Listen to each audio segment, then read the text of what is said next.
Pemirsa, penetapan seorang hakim agung menjadi tersangka suap pengurusan perkara di Mahkamah Agung juga menjadi sejarah baru bagi Komisi Pemberantasan Korupsi. Untuk membahasnya, pagi hari ini kita sudah tersambung dengan pakar hukum pidana Asep Iwan Iriawan dan peneliti ICW Kurnia Ramadana. Saya ke Kang Asep terlebih dahulu. Selamat pagi, Kang Asep. Pagi, Kang Asep. Kang Asep, bisa dengar suara saya?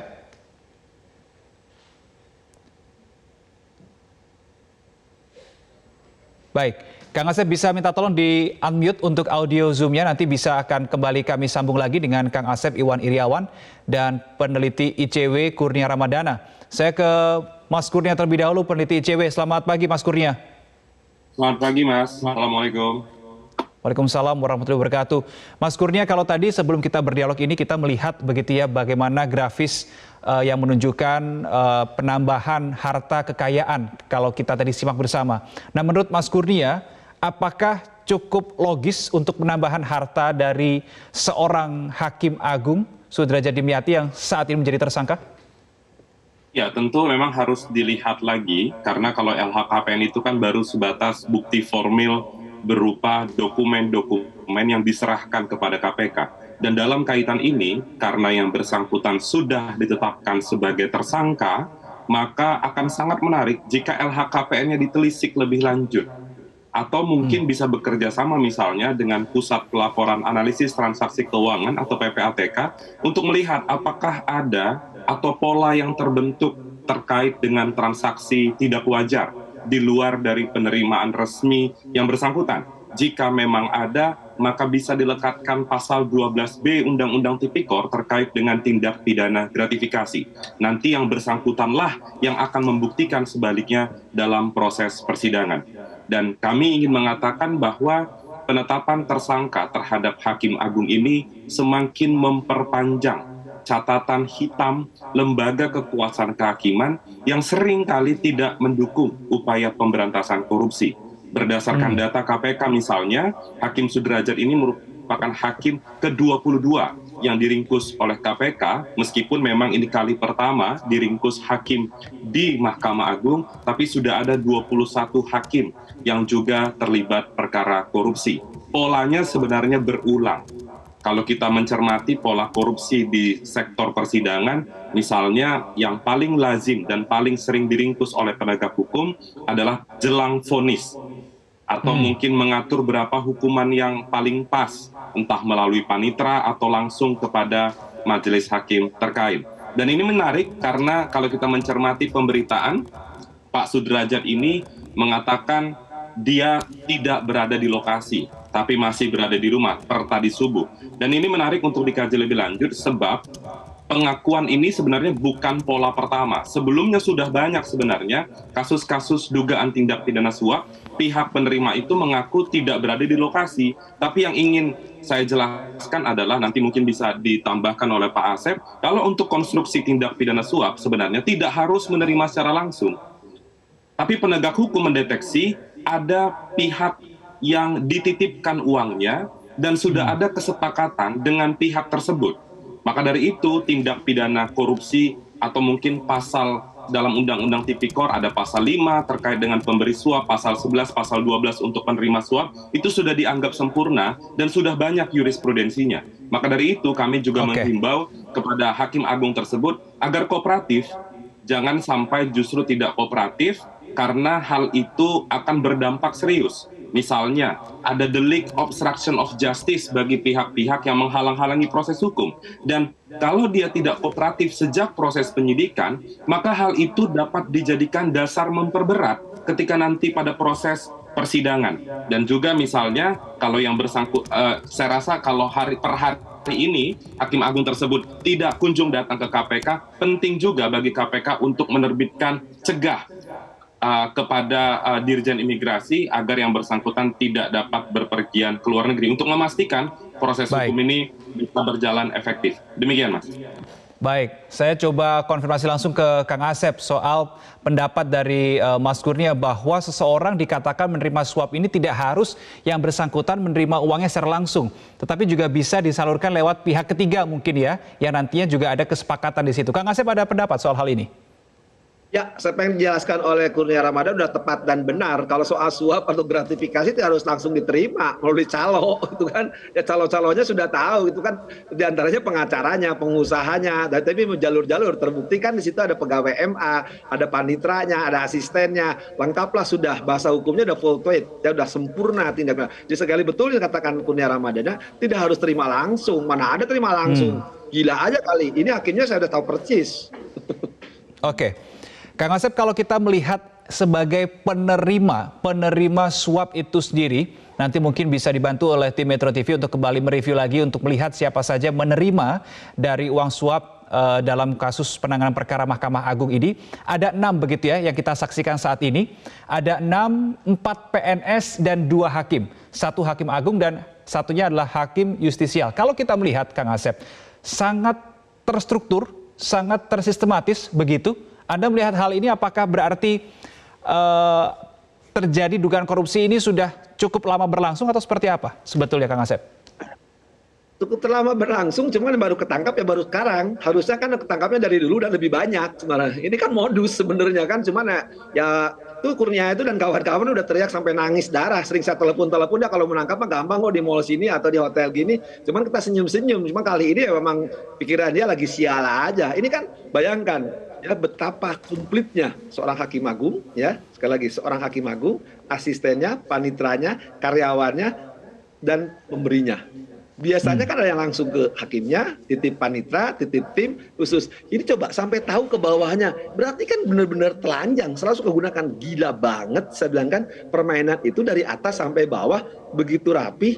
Cuman sayang gitu kan, KPK yang sedang lemah aja bisa nangkap. Coba kalau KPK yang dulu, ya. Nah, mungkin karena merasa KPK-nya lemah, wah tenang aja main-main, ya. Jadi sekali lagi ditindak betul yang telah merusak harkat martabat hakim yang sebenarnya banyak hakim-hakim yang baik yang benar. Cuman saya pikir KPK tidak berhenti dari sana sini saja. Kalau hakimnya satu, jangan-jangan ada yang lainnya dong. Ada lagi modus yang lainnya, jangan-jangan ada kamar sebelah juga gitu. Sudah lama berlangsung tetapi baru tertangkap sekarang.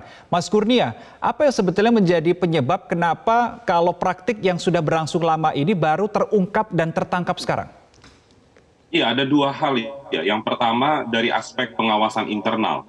Yang kedua misalnya dari eksternalnya kita melihat aparat penegak hukum bagaimana sebenarnya melihat potensi dan celah korupsi di lembaga kekuasaan kehakiman. Sebenarnya kalau kita cermati setidak-tidaknya 5 tahun terakhir, ada banyak sekali fenomena ganjil dalam proses persidangan baik di tingkat pertama maupun banding atau di kasasi. Jangan lupa kita belakangan waktu terakhir juga ramai memperbincangkan maraknya diskon hukuman dalam konteks upaya hukum luar biasa peninjauan kembali. Maka dari itu, dengan fenomena yang terus-menerus terjadi, disertai dengan pertimbangan-pertimbangan yang ganjil, dan ICW pernah menyuarakan penegak hukum harusnya mencermati proses-proses persidangan yang berpotensi ada praktik-praktik menyimpang.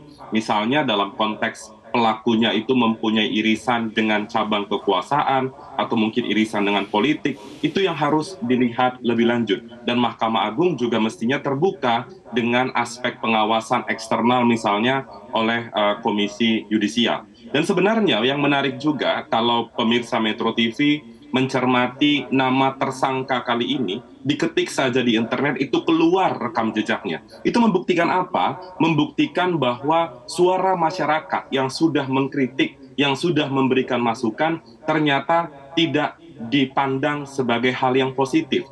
Dan akhirnya, lagi-lagi, dugaan masyarakat itu terbukti hakim tersebut pada akhirnya diringkus oleh KPK terkait dengan operasi tangkap tangan yang sedang kita bincangkan hari ini.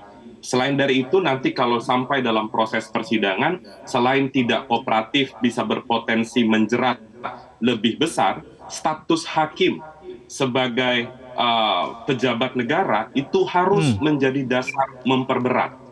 Kita tahu kemarin dalam konteks lembaga kekuasaan kehakiman yang lain di Mahkamah Konstitusi, Ketua MK, Hakim makar itu divonis seumur hidup. Harapan kami dalam konteks kasus Hakim Agung ini juga dapat diperberat hukumannya. Maka dari itu harus dicermati pasal terkait dengan penerima suap itu ada dua. Yang pertama pasal 11, yang kedua pasal 12. Jangan sampai justru KPK menyangka atau jaksa mendakwa dengan pasal 11. Kenapa? Karena pasal 11 ini ancaman hukumannya hanya 5 tahun. Kami mendorong agar penggunaan pasalnya konsisten menggunakan pasal 12 agar dapat membuka celah vonis penjara sampai 20 tahun bahkan seumur hidup jika nanti dalil-dalilnya terbukti dalam proses persidangan. Demikian, Mas. Baik, Kang Asep, ICW menyarankan untuk tidak menggunakan pasal 11 karena hukumannya dinilai terlampau ringan. Lebih baik menggunakan pasal 12 minimal 20 tahun atau seumur hidup. Kang Asep, bagaimana pendapatnya? Apa yang harus memperkuat supaya pasal 12 ini bisa lebih digunakan? Kita pengalaman dengan KPK ketika menjerat menteri yang dulu kan, ada menteri pasalnya pasal ringan. Ini harus KPK harus berpengalaman. Kalau mau dipercaya sama kami ini, ya gunakan pasal yang disarankan oleh Kurnia ya, bahwa pasal 12 itu ancaman sampai seumur hidup. Dan udah ada contohnya Akil Muhtar, lakukan juga sama hakim ini. Hakim ini kan udah diingatkan sejak awal. Saya udah diingatkan di Metro TV dan mau silakan dibuka kata-kata di Kurnia kan. Ini kartu mati ya. Toilet, saya sebutnya hakim toilet ini kan. Itu kan terbukti. Tapi saya yang mengkritisi ini ya, Kurnia. KY ya. KY ini kan sudah nggak kapok-kapoknya mengirimkan calon-calon bibit ke DPR. DPR udah tahu kan kita transaksinya. Ya, yang jelas bermasalah kok dikirim lagi. Tapi karena semangat ikatan primordial, ikatan emosional yang kita bahas tadi pagi sama Reno ya, ini akhirnya diulang dan fakta. Kalau faktaknya memang tabiatnya begitu ya akan ketahuan. Tapi kan sekali lagi yang dikatakan sama Kurnia ya, bahwa kita tidak pernah didengar, akibatnya sekarang ketahuan kan. Kalau ketahuan begini nanti prosesnya KPK menggunakan pasal ringan, ya percuma juga kan. Jadi pasal 12 itu pasal yang tepat, ancaman seumur hidup. Ini suap loh. Jangan hanya karena penegak hukum ada kaitan dengan kepentingan tertentu ya. Tadi kepentingan emosional, kekaitan tertentu, pasalnya pasal ringan seperti kasus di menteri itu kan. Ya, apa yang bisa memperkuat penggunaan pasal 12 Kang Asep, bukan pasal 11? Ya, yang paling jelas kan suapnya terbukti, ya bertahap. Ini organisir, anak buahnya, panitera, asisten dan semua yang nyerahkannya ada semua, pengacara ada semua. Apa yang mau disangkal, apa yang tidak terbukti di pasal suap, orang ngasih kok dia terima, ya dia terima walaupun tidak langsung. Ya tadi kan Delicen nggak ada masalah soal itu mah, ya udah biasa, jurisprudensi udah banyak. Ini modus yang disebut tadi 22 hakim itu kan sama, cuma sekarang mainnya di Mahkamah Agung kan. Oke. Kang Asep, tadi sebenarnya Mas Kurnia sudah mengatakan bahwa ini pola yang digunakan sebenarnya sama dan berulang. Misalnya memberikan suap ketika mendekati atau menjelang vonis begitu. Nah sebetulnya apakah kalau mental ini memang sudah tidak bisa terbenahi begitu ya, apakah tidak ada bisa langkah yang diambil untuk mencegah supaya suap itu tidak bisa diberikan ruang begitu? Susah Ren, kalau sudah wataknya mainstreamnya, paradigmanya sejak awal memang nyari duit, bukan untuk mutus, benar.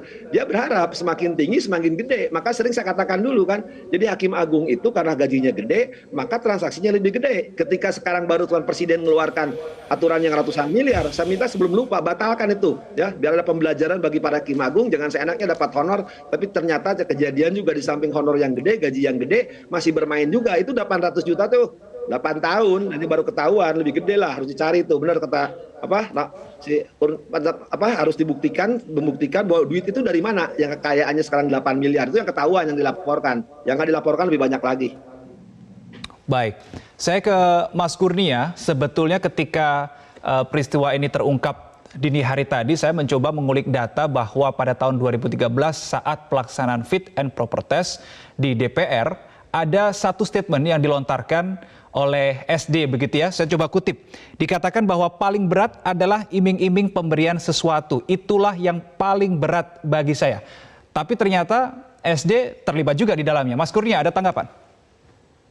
Ya, bisa jadi itu hanya bunga-bunga saat fit and proper test ya. Tapi ternyata kan pembuktian dia berintegritas itu bukan dari ucapannya, tapi dari masyarakat yang melihat bagaimana pola hidup yang bersangkutan. Dan tadi saya sudah sampaikan, mudah masyarakat untuk melihat rekam jejak yang bersangkutan. Sebelumnya sudah banyak kabar-kabar miring yang disampaikan oleh masyarakat. Tapi kalau teman-teman melihat pernyataan dari Komisi 3 DPR, mereka mengatakan clear, tidak terbukti dan lain sebagainya. Maka dari itu, rekrutmen hakim ini menjadi hal yang sangat penting. Mengapa? Karena asas hukum, putusan hakim itu harus dianggap benar. Itu yang kita sulit, apalagi kita bicara di kamar Mahkamah Agung, yang mana mereka menyidangkan pada tingkat akhir, tingkat kasasi yang putusannya sudah berkekuatan hukum tetap. Maka dari itu, apa yang disampaikan oleh Ketua Mahkamah Agung terkait dengan komitmen anti korupsi dan lain sebagainya, tidak terbukti dengan tertangkapnya Hakim Agung tersebut. Maka dari itu di sini kami lagi-lagi mengingatkan kepada KPK, menyambung tadi apa yang Kang Asep sampaikan, dalam banyak kesempatan seringkali pola KPK di periode saat ini wah ketika penangkapan, tapi saat persidangan itu menurun. Saya ambil contoh konkret misalnya, dalam kasus mantan Menteri KKP, Saudara Edi Prabowo, ketika penangkapan gebiah-uyah seluruh masyarakat atau bahkan pejabat-pejabat publik mengapresiasi KPK, tapi lihat saat proses persidangannya, itu bahkan lebih parah, menggunakan pasal 12 dengan maksimal hukuman 20 tahun sampai seumur hidup. KPK hanya menuntut 5 tahun penjara, 1 tahun di atas pidana minimal. Tentu hal tersebut, dari kejanggalan-kejanggalan itu, wajar jika kemudian masyarakat khawatir OTT Hakim Agung ini hanya heboh saat proses awal saja, tapi melempem saat proses penyidikan, penuntutan, dan juga persidangan. Demikian, Mas. Apa yang bisa dilakukan supaya pada saat persidangan nanti KPK juga tidak melempem begitu mengenakan hukumannya nantinya pada saat sudah di ranah meja hijau? Kita akan sambung, tapi kita harus jeda sejenak. Kang Asep, Mas Kurnia, pemirsa Breaking News Metro TV masih akan kembali sesaat lagi, tetap bersama kami.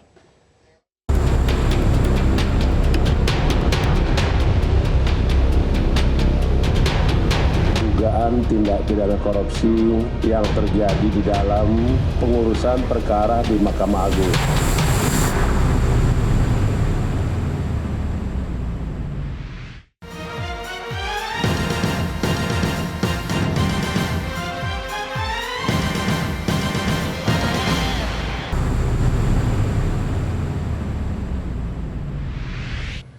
Anda kembali bersama kami di Breaking News Metro TV dan kita akan sambung dialog kita bersama dengan pakar hukum pidana Asep Iwan Iriawan dan peneliti ICW Kurnia Ramadana. Kang Asep, Mas Kurnia, tadi sebelum saya berdialog dengan Kang Asep dan Mas Kurnia, saya sempat berbincang juga dengan Pak Ali Fikri, jubir KPK, yang mengatakan bahwa memberikan masa bagi keempat tersangka ini untuk bersikap kooperatif begitu ya. Sebetulnya saya ke Mas Kurnia, apa yang sebetulnya membedakan begitu ya antara SD dan tersangka 6 lainnya yang sudah dilakukan penangkapan? Kenapa SD ini tidak segera ditangkap oleh KPK?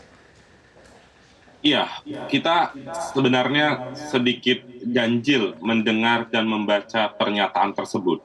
Sebab kalau kita melihat peran-peran dari tersangka tersebut, ada pihak pemberi, ada pihak ketiga yang diduga menyerahkan kepada pihak penerima suap. Tapi penerima suapnya hari ini per tadi subuh menjawab pertanyaan banyak jurnalis, mengaku berada di kediamannya. Pertanyaan lebih lanjut adalah bagaimana sebenarnya kerja-kerja tangkap tangan KPK hari ini? Kalau dia berada di luar rumah mungkin saja bisa tidak terdeteksi. Tapi kalau berada di kediamannya menjadi hal yang janggal. Bagaimana proses surveillance KPK, bagaimana proses penyelidikan KPK?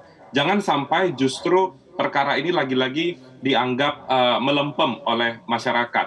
Dan apalagi kalau pernyataan KPK meminta kooperatif, berarti KPK kalau bahasanya meminta kooperatif, berharap tersangka tersebut yang datang ke gedung KPK.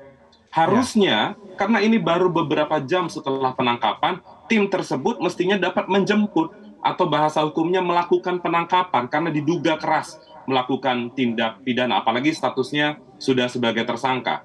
Meskipun memang ini bukan hal yang baru dalam konstruksi kasus ini.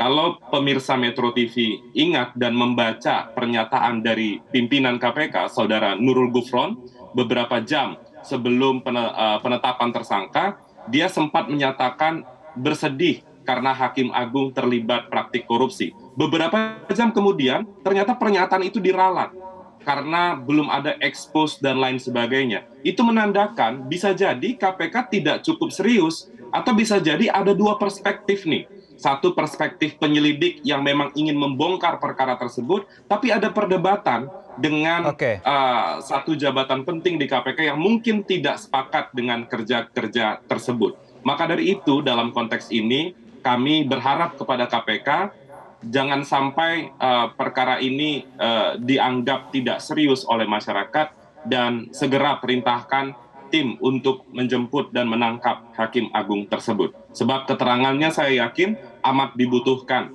oleh penyidik yang mungkin sedang menunggunya di gedung KPK. Demikian, Mas. Kalau Mas Kurnia berpendapat supaya Sudrajat Dimyati ini segera dijemput begitu ya. Kalau Kang Asep berpendapatnya seperti apa? Ya, pasal 21 mengatur ya ancaman lebih dari 5 tahun, perkaranya korupsi, ancamannya seumur hidup. Ini penegak hukum ya. Kan udah dapat ya. Apalagi dia menyangkal. Kenapa nggak ditahan kan? Ya, yang lain sudah ditahan, ini nggak ditahan. Pertanyaan pertama. Nah, Bapak dikatakan lagi Kurnia udah dengan rinci juga bagus kan. Ini kan menarik juga semalam ini hampir mendekati 24 jam seperti ada penyelesaian adat. Saya katakan di media lain kan, dari malam saya ada teriak-teriak kan. Ini jangan sampai masa ada revisi. Udah disebutin kayak Agung revisi, sekarang dinyatakan lagi. Berarti ada sesuatu yang dipertanyakan oleh publik. Artinya ada ketidakseriusan. Halo? Kang Asep, Anda mengatakan penyelesaian secara adat ini maksudnya seperti apa? Ya, buktinya kan udah dinyatakan ada Hakim Agung, direvisi bukan Hakim Agung, sekarang Hakim Agung. Lah, ketika saudara Gufron yang sekolah teman-teman dianggap belum dewasa itu kan, ya sekali lagi, kenapa udah menyatakan itu Hakim Agung, kenapa itu direvisi, sekarang kan Hakim Agung. Berarti ada sesuatu pertanyaan publik kan, ada sesuatu itu kan mendekatin 24 jam pertanyaan publik terus-terusan kan, sehingga kan ada permintaan maaf, buka di media semua kan, Hakim Agung, berapa itu kemudian direvisi, bukan Hakim Agung, sekarang Hakim Agung. Berarti apa? Tadi tepat kali kata-kata Kurnia ya, penyidiknya mungkin ingin nahan, tapi di tingkat tertentu, oke, baik. Udahlah, depan saya nggak usah basa-basi lah, udah ketahuan yang beginian. Ya kalau sekarang aneh, tersangka perkara korupsi, nggak ditahan, nggak ditangkap lah. Ya kan lucu, Hakim Agung masa suruh kooperatif, perkara koperasi, apa lu bikin koperasi di KPK lagi? Baik. Nggak usah, Kang Asep, nggak usah dibohongin, kami udah tahu kok. Oke, Kang Asep, apa yang Anda takutkan ketika seseorang sudah menjadi tersangka dalam kasus dugaan korupsi, tapi tidak segera dilakukan penahanan, tidak segera dilakukan penangkapan? Apa yang Anda takutkan dengan peristiwa ini?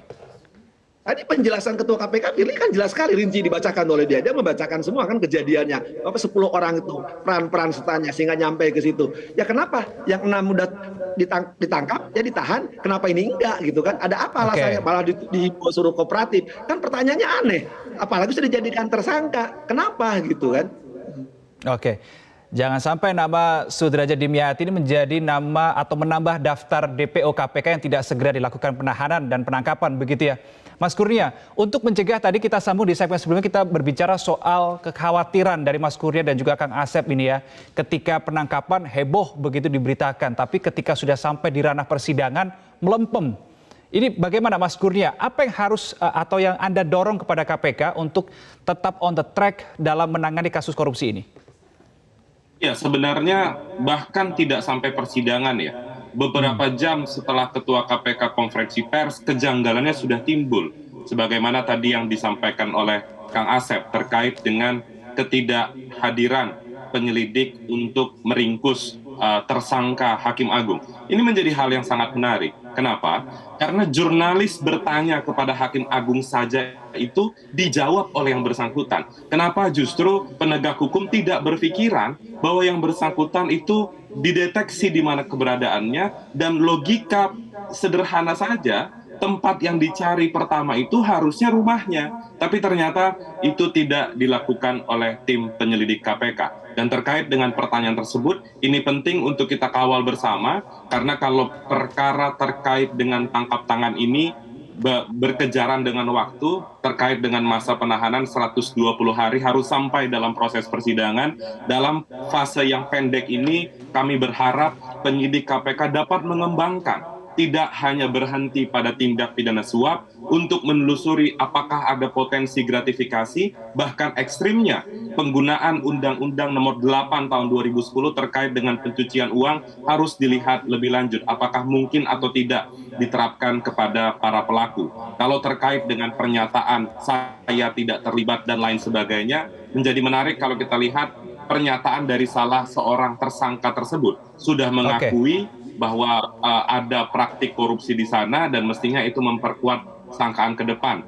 Sekali lagi kita juga melihat lebih lanjut bagaimana nanti konstruksi dakwaan penuntut umum KPK, Baik. bagaimana nanti tuntutan KPK dalam proses persidangan. Demikian, Mas. Baik, Kang Asep, singkat terakhir apa yang menjadi dorongan Anda terhadap penanganan kasus ini, Kang Asep? Saya pesimis, jangan-jangan pola ini sama dengan penanganan Menteri KKP. Oke.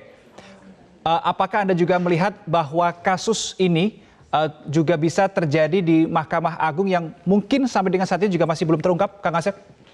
Ya harusnya kan dibuka lebih banyak kan. Dan dulu juga Oke. kan cuman teriak bisik-bisik tetangga, harusnya diungkap lebih jauh lagi. Tapi sekarang yang sudah jelas nyatakan tersangka aja nggak ditahan, kan pertanyaan Oke.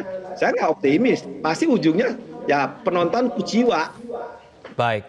Baik, terima kasih pakar hukum pidana Asep Iwan Iriawan dan peneliti ICW Kurnia Ramadana sudah bergabung bersama kami di Breaking News Metro TV. Salam sehat Kang Asep dan Mas Kurnia.